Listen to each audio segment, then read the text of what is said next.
Yeah. Yeah.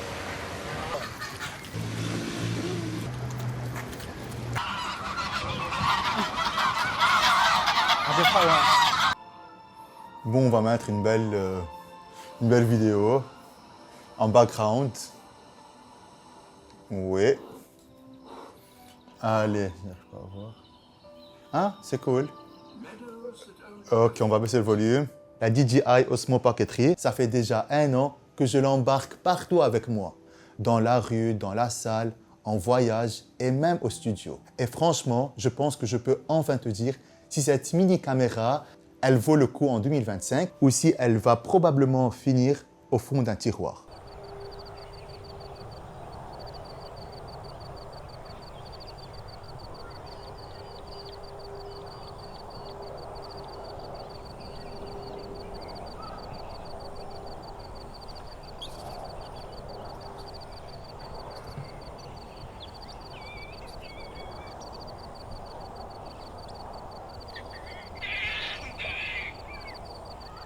Je ne vais pas te faire un cours technique, je vais te dire comment je l'utilise dans la vraie vie, ce que j'ai aimé et ce qui m'a saoulé.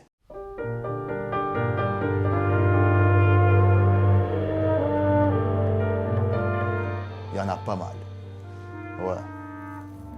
Oh, le petit singe, t'es mignon, toi. À la base, moi, je voulais un truc simple. Une caméra que je peux faire sortir de ma poche en 3 secondes, sans avoir à faire sortir une cage, un micro, une batterie externe et tout ce bordel. Je voulais un truc compact, mais pas cheap à la fois. Un truc qui me donne une image qui est clean, mais sans avoir l'air d'un touriste. Quand j'ai vu la Pocket 3, franchement, j'ai été bluffé. Un capteur 1 pouce dans un corps minuscule, un écran rotatif, de la 4K en 10 bits log et même un mode vertical pour shooter mes Reels Instagram.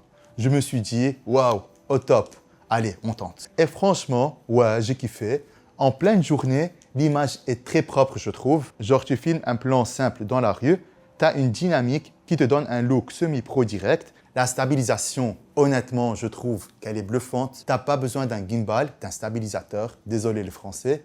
Tu marches, tu cours et ton image reste fluide. You're the 1, 2, go.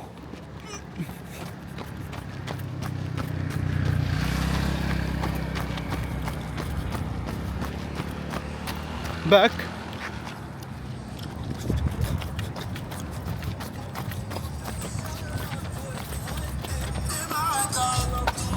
Tu te sens libre, tu filmes sans réfléchir, tu vis le moment et la caméra fait le taf. Et ce petit écran rotatif, c'est con, mais ça change tout. Tu poses la caméra, tu la tournes vers toi, tu as ton retour et hop, tu peux filmer tranquille.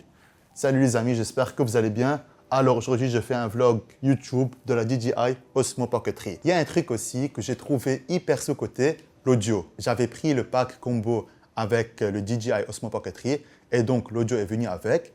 Et franchement, sans l'audio, la caméra se débrouille super bien, je trouve. Salut les amis, j'espère que vous allez bien. Alors aujourd'hui, je fais un vlog YouTube de la DJI Osmo Pocket 3. Le microphone déjà intégré dans la caméra se débrouille super bien, je trouve. Et franchement, je l'utilise souvent pour faire des reels, des shorts, des behind the scenes et elle filme déjà en vertical. Pas besoin de cropper l'image ou de retourner la cam, tu gagnes du temps. Ok, même si c'est quelques secondes.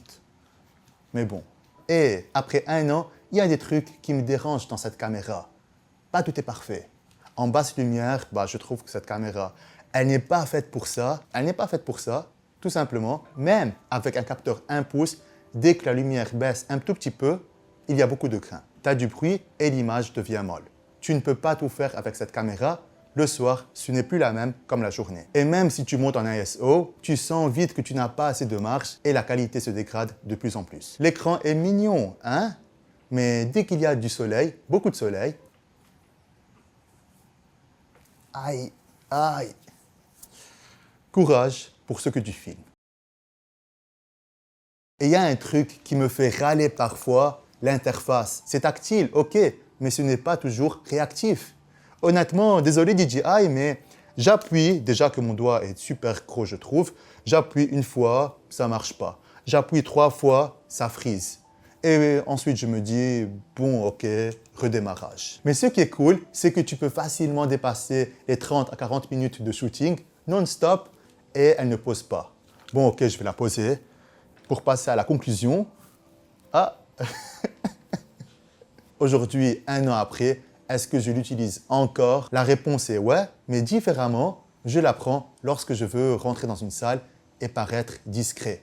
Au supermarché, par exemple, dans des endroits où ce n'est pas réellement autorisé à filmer et que j'ai envie de filmer, quand je pars en balade, au restaurant, au supermarché, et je ne veux pas venir avec une grosse caméra ou porter un gros sac. Lorsque je veux filmer un vlog super rapide ou capturer des b-rolls stylés dehors, je vais la prendre avec moi. Mais pour mes vidéos professionnelles, lorsque je shoot des plans et je veux un look cinématique, bah non, je n'utilise pas la DJI Osmo Pocket 3. Honnêtement, je vais utiliser à la place la Canon R50 avec un capteur d'écran plus grand que la DJI.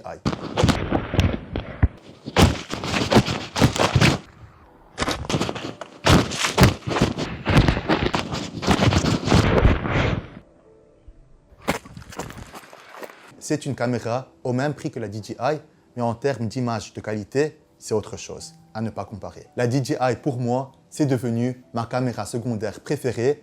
Elle me sauve quand j'ai besoin de spontanéité. Je ne l'utilise pas tous les jours, mais je sais que quand je la sors, elle va me donner des images propres, stables et sans prise de tête. Si tu as des questions, n'hésite pas à me les poser en commentaire. Si tu as aimé ce retour d'expérience, tu sais quoi faire. Like, abonne-toi, fais tous ces trucs-là et active cette cloche, je ne sais pas elle est où. Et on se retrouve très vite pour une prochaine vidéo.